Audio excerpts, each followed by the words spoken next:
থাকবে, আমি আল্লাহ বাঁচাতেই থাকবো, বাঁচাতেই থাকবো, বাঁচাতে। এই জন্য নবী বিষ খেলেন, গোষ্ঠের টুকরো খেলেন, হ্যাঁ খেলেন, কিন্তু মৃত্যু হলো না। ওই বিষের আসলে মৃত্যু হয়নি। যারা বলেছেন কোরআনের খেলাফ, কারণ কোরআন বলছে দুশমন শত্রুর হাতে নবীর মৃত্যু আল্লাহ রাখেন নি। কি করে বললে বিষ খেয়ে মৃত্যু হয়ে গেছে? নবী পড়াশোনা করুন, গভীরে যান। পড়াশোনা তো করে মাদ্রাসা থেকে পড়ে চলে এসেছেন, আর মাদ্রাসা শুধু পড়লে হবে না। না কিতাবों से ना वाज़ों से ना सर से पैदा, ना किताबों से ना वाज़ों से ना सर से पैदा, दीन आता है बुजुर्गों की नजर से पैदा। हकीकत दीन तो अल्लाह वाला देने को नजर आश। पता कितने हकीकत दीन अल्लाह वाला देने को नजर आश। মাদ্রাসায় পড়ে চলে এলেন, হয়ে গেল, যথেষ্ট ভাবলেন?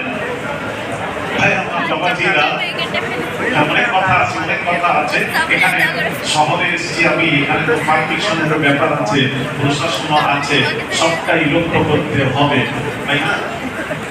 সবটাই আপনাদেরকে লক্ষ্য রাখতে হবে। এদিকে বিরিয়ানিও ঠান্ডা হয়ে যাবে, হ্যাঁ, ওটাও লক্ষ্য রাখতে হবে, সবটাই লক্ষ্য করতে হবে।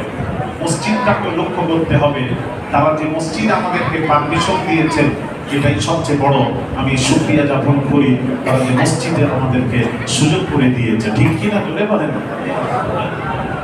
ভাই আমার বাবাজিরা, মসজিদের কমিটিকে আমি অন্তরস্থল থেকে শুভেচ্ছা জানাচ্ছি মিলাদুন নবী পালন করার জন্য। আল্লাহ কবুল করেন সকলে বলি আমিন। হ্যাঁ, তাহলে আমার ওয়াজ বুঝতে পারছেন? তাহলে বাবাজি এবার আসুন,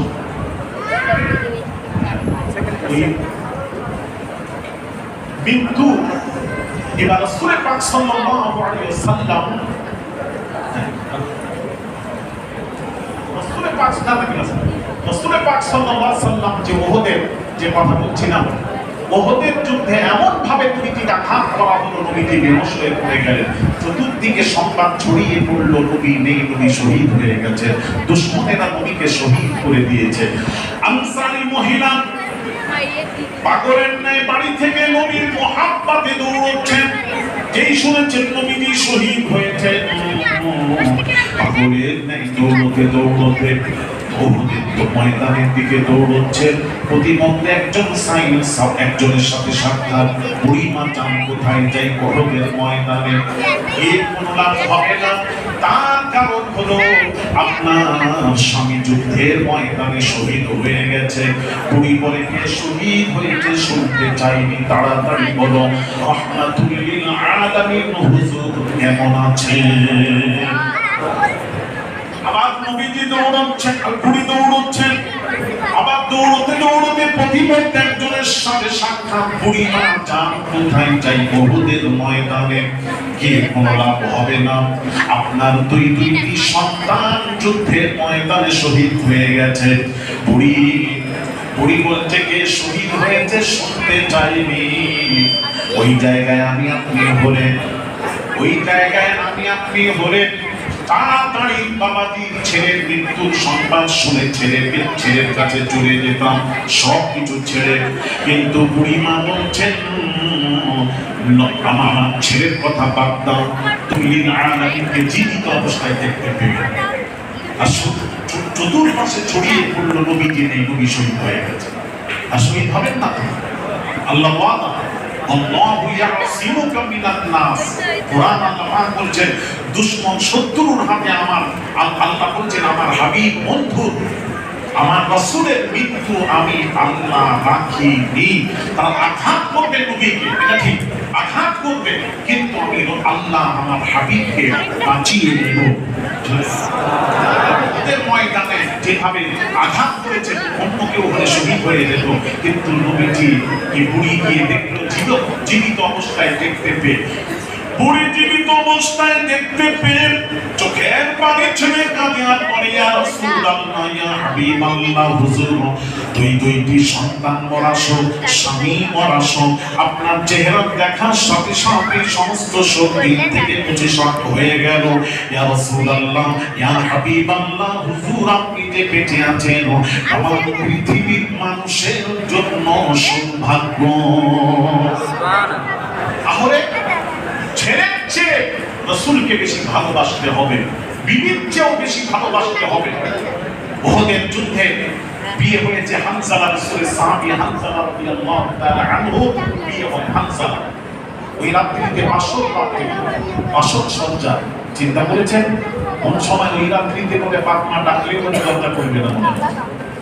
বাসর রাত্রি হানজালা বিবির সাথে মেলামেশায় লিপ্ত রয়েছেন, আর এদিকে রাসূল পাক সাল্লাল্লাহু আলাইহি ওয়াসাল্লাম ডাক দিয়েছেন যুদ্ধের জন্য। রাসূলের ডাকটা যখন হানজালার কানে পড়ল, বিবি থেকে পৃথক হয়ে গেলেন, সাথে সাথেই পৃথক হয়ে গেলেন। পৃথক হয়ে বিবিকে বলেন, বিবি গো, রাসূল ডেকেছেন, আমি চললাম।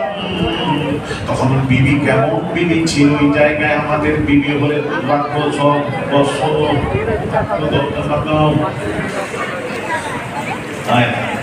কুরবান যাই স্বামী বিবি বলেন, স্বামী গো নিশ্চয়ই যাবেন, আমি বাধা দেব না, দেব না, দেব না, দেব না, দেব না, দেব না, দেব না, নিশ্চয়ই যাবেন, বাধা দেব না। তবে একটা কথা বলবো, আপনি ফরজ গোসলটা করে নিন। ফরজ গোসল করে চলে যান, সুন্দর কথা। হযরত হামজালা রাদিয়াল্লাহু তাআলা আনহু, নবীর সাহাবী হামজালা রাদিয়াল্লাহু তাআলা আনহু, তিনি কি বলেছিলেন? তিনি বলেছিলেন, ও বিবি গো, বিবি গো, আমি যদি গোসল করতে যাই, গোসল করতে গিয়ে রাসূলের দরবারে পৌঁছতে যদি দেরি হয়ে যায়, রাসূলের সাথে বেয়াদবি হবে।